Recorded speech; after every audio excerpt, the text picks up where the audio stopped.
Thank you. The clerk will take the roll. Here. Here. Here. Here. Commissioner Meisner, Here. Commissioner Heinrich, Here. Commissioner Brassad. Here. And we are all here this morning. Item number 4 is consider accepting the regular claims paid for over $500 and the purchase card claims paid for the period ending April 18th, 2025 and May 2nd, 2025. Do I have a motion? So moved. It's been moved by Commissioner Brassad. Do I have a second? Second. Seconded by Commissioner Schulte. Any discussion or questions?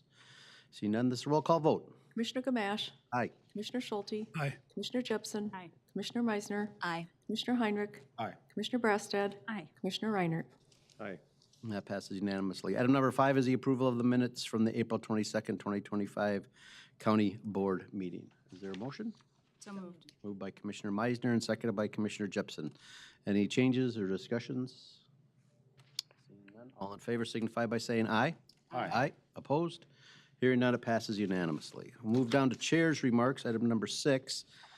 We have one item under Chair's remarks today, and that is to acknowledge Tanya West Hafner, Department Director of Community and Government Relations at Anoka County, and her commitment to the National Association of County Community and Economic Development, NACID. NACID is a volunteer-driven organization that includes professionals from across the country who advance the interests of counties and their residents. In 2024, Tanya served on NACID's executive committee as its past president. In her capacity as a board member, she helped the association establish community development, economic development, and affordable housing initiatives of the organization, improve feedback to federal agencies involved in community development work, specifically the Department of Housing and Urban Development, and facilitate educational opportunities for local government staff to enable community development professionals to become more effective at their work. I received a letter from David Sachs, the current president of NACID, saying many great things that were added to this about the work that Tanya has done over the years, and wanted to thank us for giving her the time to do that. So we want to ask Tanya to come up and say a few words about her involvement with the organization, and just tell us a little bit more. Welcome. Welcome. Thank you. Thank you so much, Chair Gamache and commissioners. I just first of all want to start off obviously with a big thank you for allowing me to continue in that role. When I started here, as the first year I was here as the immediate past president, obviously the year before that I was the president. And so it's a lot of a commitment to send staff to multiple things and out of town and that kind of stuff, and providing us with that time to do that. So I truly appreciate that. I just want to quick thank the NACID president, David Sachs, who was my secretary when I was the president, for sending in that kind letter. As you said, NACID is a national organization it's affiliate of NACO. So that's, you guys have seen me at the NACO conference because we typically attend the legislative agenda conference to get NACO to put on their platform increased or at least stable funding for the federal housing programs through the community planning and development, or the HUD programs, the home and CDBG dollars.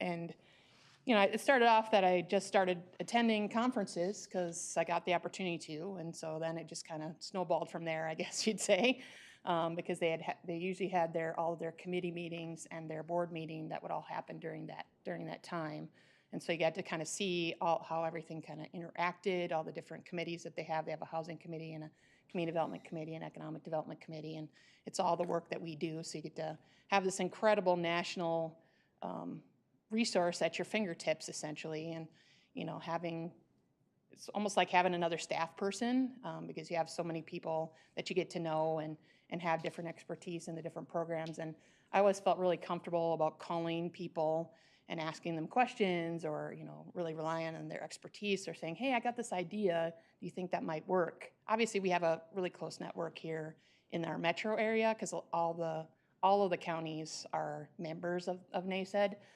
So I have a really good, deep relationship with all of them, but really established a really great network throughout the whole country, but then also just established really good relationships and friendships.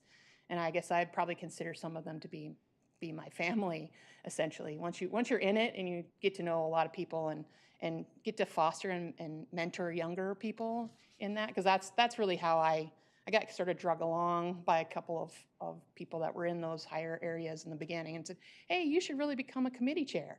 oh, you really should become a vice chair of this, or you should be doing this, or and so then I just started volunteering to be those things, and then eventually you get noticed to say, oh, well, maybe now that you're done with your board time, because you move through the committees and then you get to be on the board, and then you're eligible for the executive committee. And it took a little while, a few years to get to that point, but it was just really a great experience to be part of that. And obviously, we're still members of that, as you guys saw me in the national conference or the legislative conference. So just a big, huge thank you to you guys for supporting staff to do those type of things. So I really appreciate it. And I know other staff appreciate it too. You guys have any questions? Yeah, Commissioner Reinert.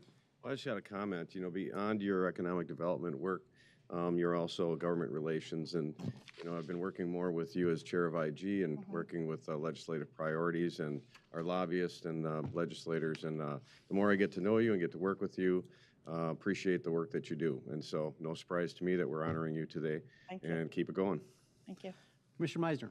Thank you, Mr. Chair. So yeah, I will just build upon the comments of Commissioner Reiner. Congratulations.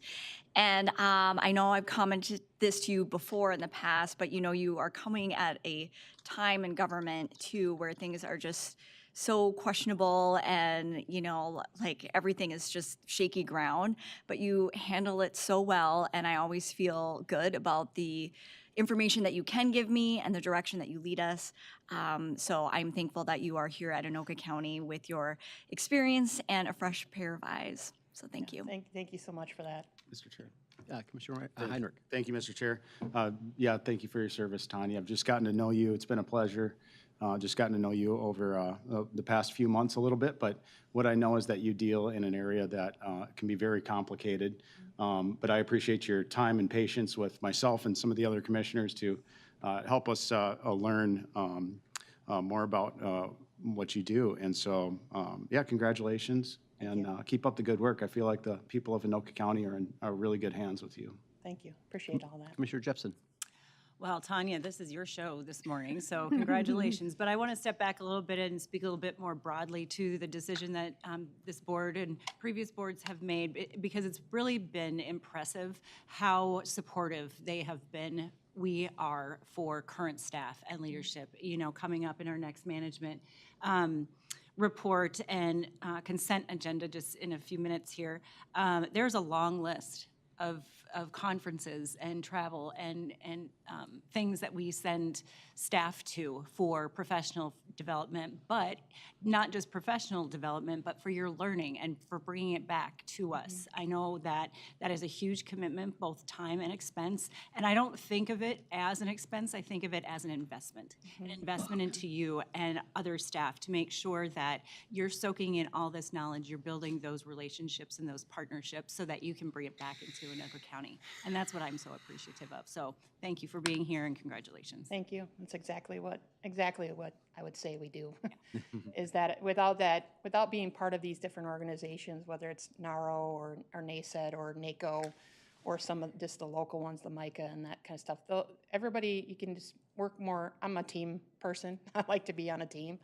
And so it's like you said, you bring back the knowledge and be able to run the programs better. You bring back ideas. Maybe we can make things better for the community, better for the people who are applying, whatever that looks like. I like to learn and change things. So thank you. Thank you, Tanya. Without the dedication and the energy of people like you, much of the work that NASED stands for would be left undone.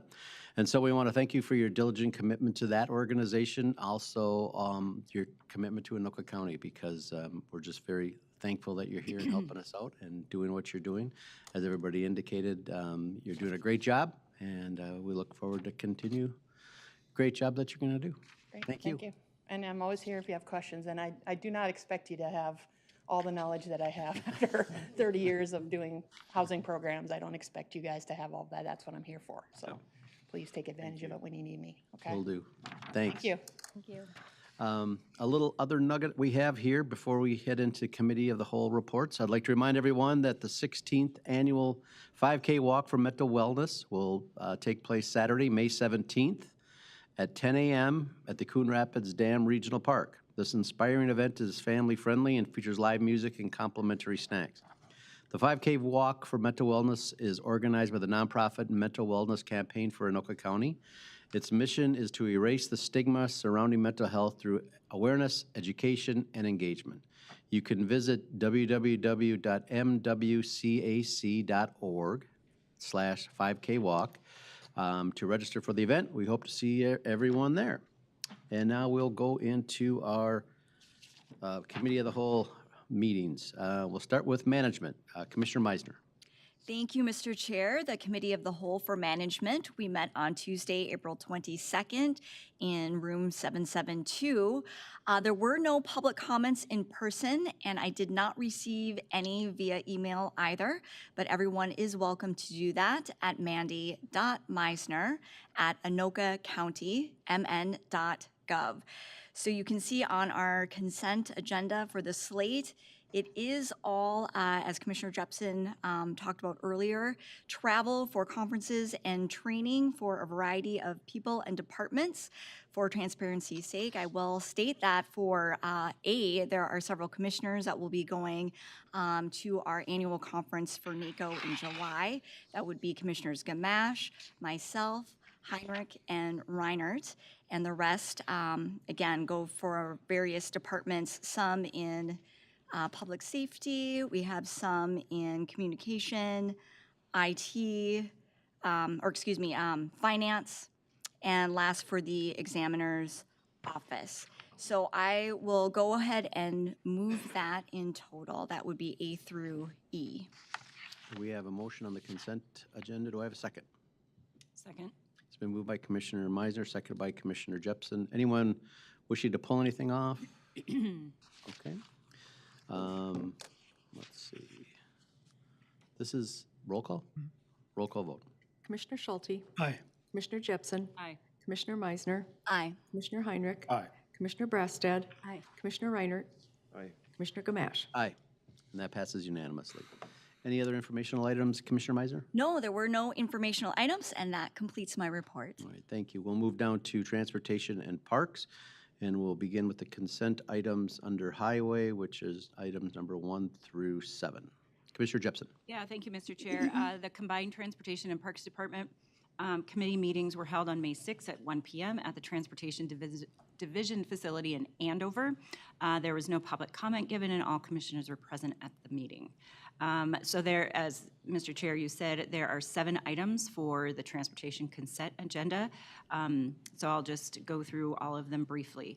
The first is recommending approval for Resolution 2025 TR15, which is a resolution revising regulated parking along the north side of Lovell Road in the city of Lexington. This revision will change the existing 2-hour parking limit to a 4-hour limit along that stretch of the road.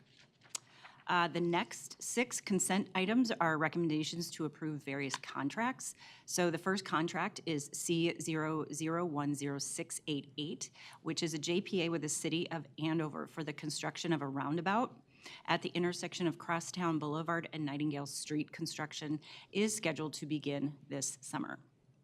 The second contract is C0011540, which is a professional services contract with WSB for the design and environmental documentation services for the replacement of the bridge on Bridgestone Road over Sealy Brook in the city of St. Francis. So just, I want to make a point regarding this specific contract because typically, most often, we have to take the lowest and most responsible bid based on all of the bids that come in.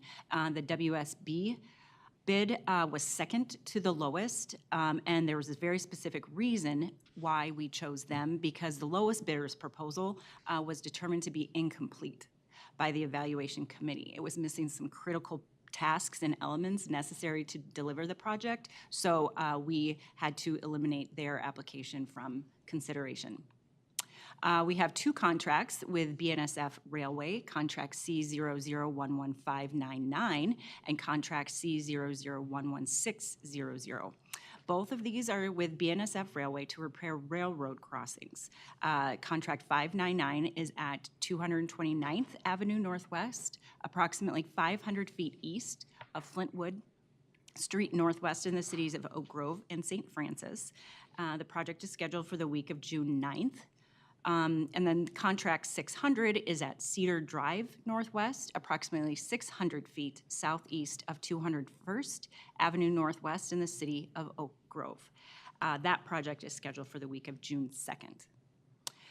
The next contract recommended for approval is contract C 0011543 in the amount of $1,232,013.96 to Dressel Contracting for the reconstruction of 109th Avenue between Lexington Avenue and Sunset Avenue in the city of Blaine.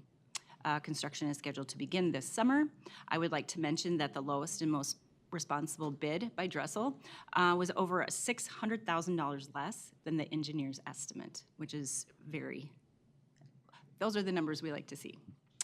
The final contract for transportation consent agenda is contract C 0011544 in the amount of $3,257,893.55 to Park Construction for the reconstruction of Viking Boulevard between Rum River Bridge and Lake George Boulevard in the city of Oak Grove. Construction for this project will begin this summer. And as noted from the previous item, the lowest and most responsible bidder was Park Construction for this project and was more than $1.2 million less than our engineer's estimate. So that, again, are numbers that we like to see. So, Mr. Chair, that concludes the items on the consent agenda. Thank you, Commissioner Jepson. Does anyone wish to remove any of these items for a separate vote? See I'll none? move the consent agenda. Thank you, Commissioner Schulte. Do I have a second? Second. Seconded by Commissioner Heinrich. Any questions or comments anyone wishes to make on any of these items? Seeing none, this is a roll call vote. Commissioner Jepson, Aye. Commissioner Meisner, Aye. Commissioner Heinrich, Aye. Commissioner Brassad, Aye. Commissioner Reinert, Aye. Commissioner Gamache, Aye. Commissioner Schulte. Aye. And that passes unanimously. We're going to go to the Parks consent agenda, and Commissioner Reinert. Yes, so, Mr. Chair, we do have just one item, and it is to accept miscellaneous donations.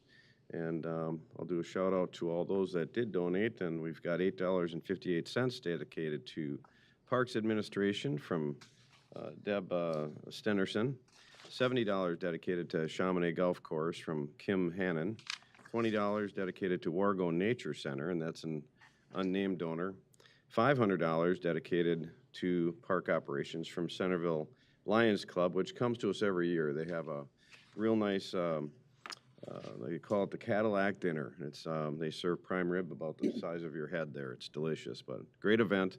Over the last year, we did an alum treatment in Centerville Lake, and they were very much appreciative of that, as well as all Centerville residents and people that use that lake. $50 dedicated to Natural Resource Management from Stacy Sustinik, or let me just get this out.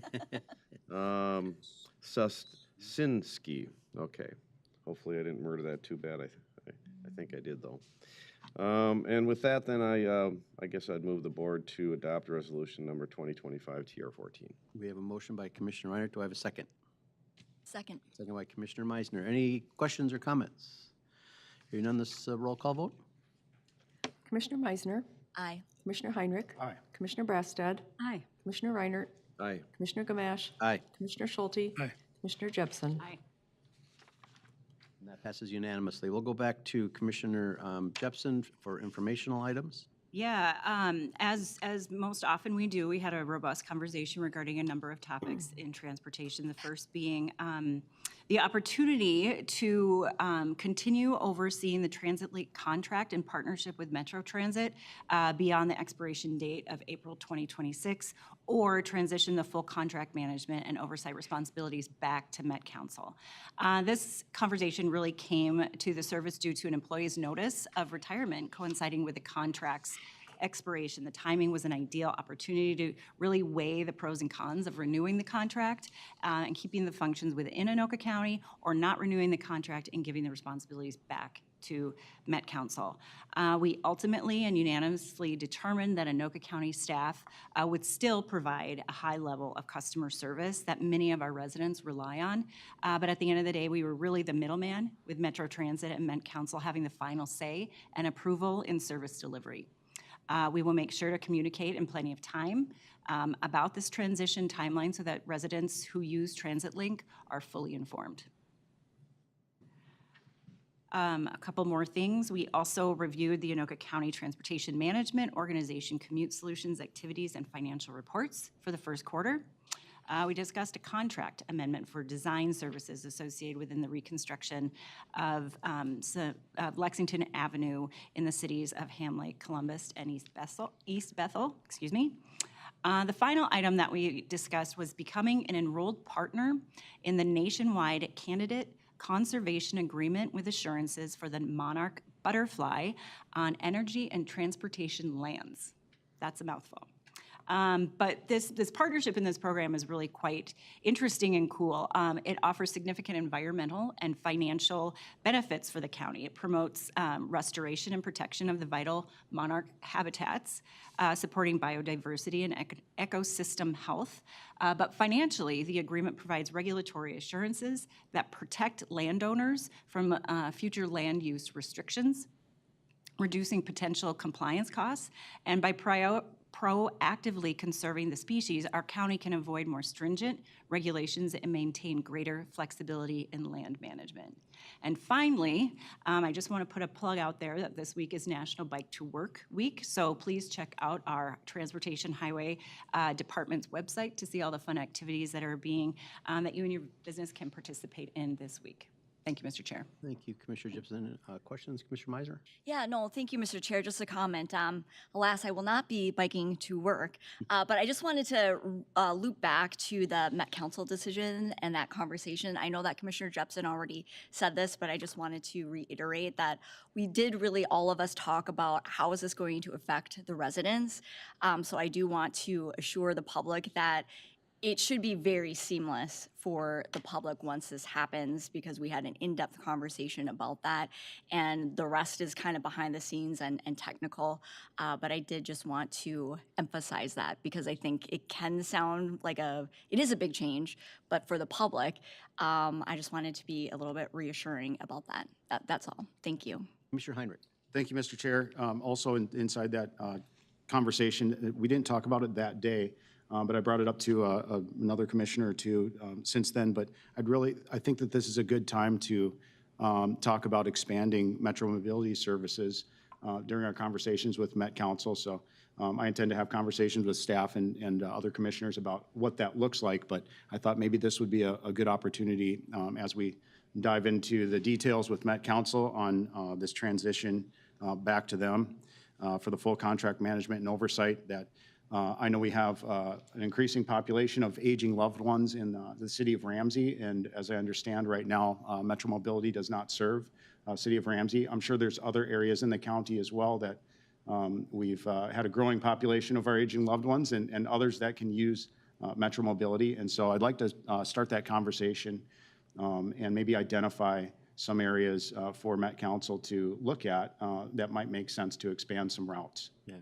that makes a lot of sense, because Ramsey is, what, the 4th largest city, and probably going to bypass Andover in not too many years in population as well. So it could be the 3rd largest city in Anoka County. So it'd be a good time to have that discussion, as we're talking with them already anyway. So good. Any other thing on the transportation part? We'll move over to parks, and I know Commissioner Reiner probably wants to talk a little bit about the CenterPoint Energy. Got a few things to talk about here, Mr. Chair. So we'll start with CenterPoint Energy. CenterPoint Energy about a year ago approached the park committee to ask if they could move one of their lines across the river and through Islands of Peace Regional Park. And what that would entail is basically just clear cutting, kind of a Z, kind of a pattern through the entire island. And for those that aren't familiar, this island, you can see it north of 694, just off of East River Road. And we just felt that that was a little imposing. as isolated as that island is, it's a little bit of a wildlife sanctuary. And so we asked them to think harder about other options, and they came up with one. I won't share it with you for security reasons, but we are going a different route. This action in front of us today, though, is for them to ask for rights to build a small building on the east side of the river where we have some land, and we're okay with that. So that's one thing. Next, I'll go to Kodiak Park. A lot of improvements happening. We're giving that whole park a facelift. We've got a new picnic pavilion that's going to be going in. We're reconstructing the parking lot. We're reconstructing trails that are going to be 8 foot wide. There's some consideration going to 10, but then we'd lose some trees, so we're staying with 8. We're going to replace the south bridge with a box culvert. Plans will be done throughout the year, and some community and public meetings, and construction will be in '26. Next, I'll talk about Mississippi Cleanup, which happened in the last couple of weeks. We had 131 volunteers collect 108 bags of trash, 27 bags of recycled material. And these happened at the Coon Rapids Dam, Mississippi Park, and Riverfront. Then finally, I'll mention the nice weather that we've been having, and obviously in parks, that helps us. We're ahead of the game on a lot of our mowing, and Chamonix Golf Course has been open and is doing very well. And the county wanted to shut that down about 6 years ago, and we stopped that. So it's doing very well. And Earth Day took place April 19th at Wargo Nature Center in the great city of Lino Lakes.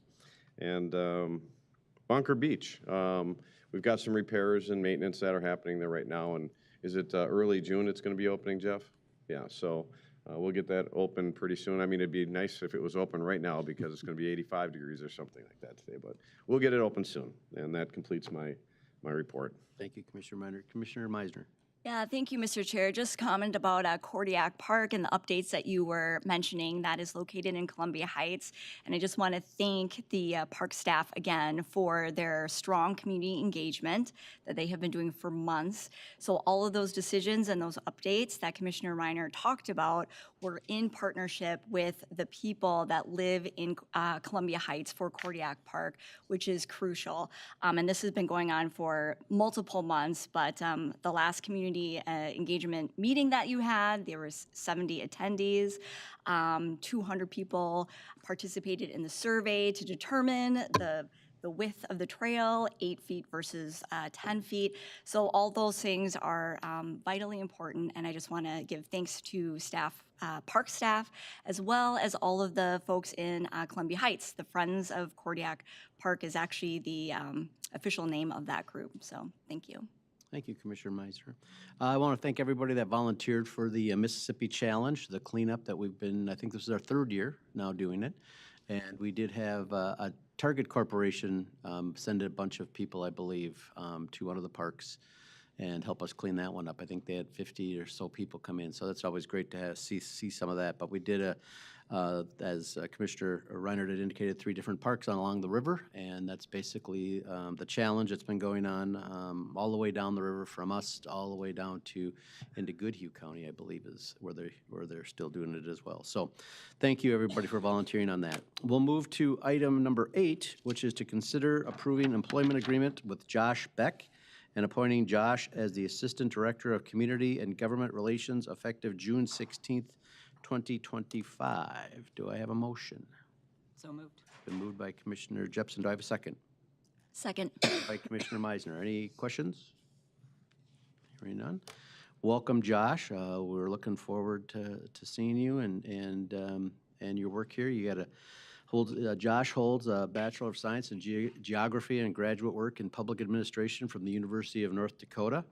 Has 20 years of community development and housing experience, including 15 years in a leadership and management position. Josh's experience and leadership will benefit the department with our community as he leads the implementation of programs, team member management, and helps foster and maintain effective relationships and partnerships. So with that, this is a roll call vote. Commissioner Heinrich, Aye. Commissioner Brastad, Aye. Commissioner Reiner, Aye. Commissioner Gamache, Aye. Commissioner Schulte, Aye. Commissioner Jepsen, Aye. Commissioner Meisner. Aye. And that passes unanimously. And if there is nothing more to come before the board, we are adjourned. next? Yeah, can you sit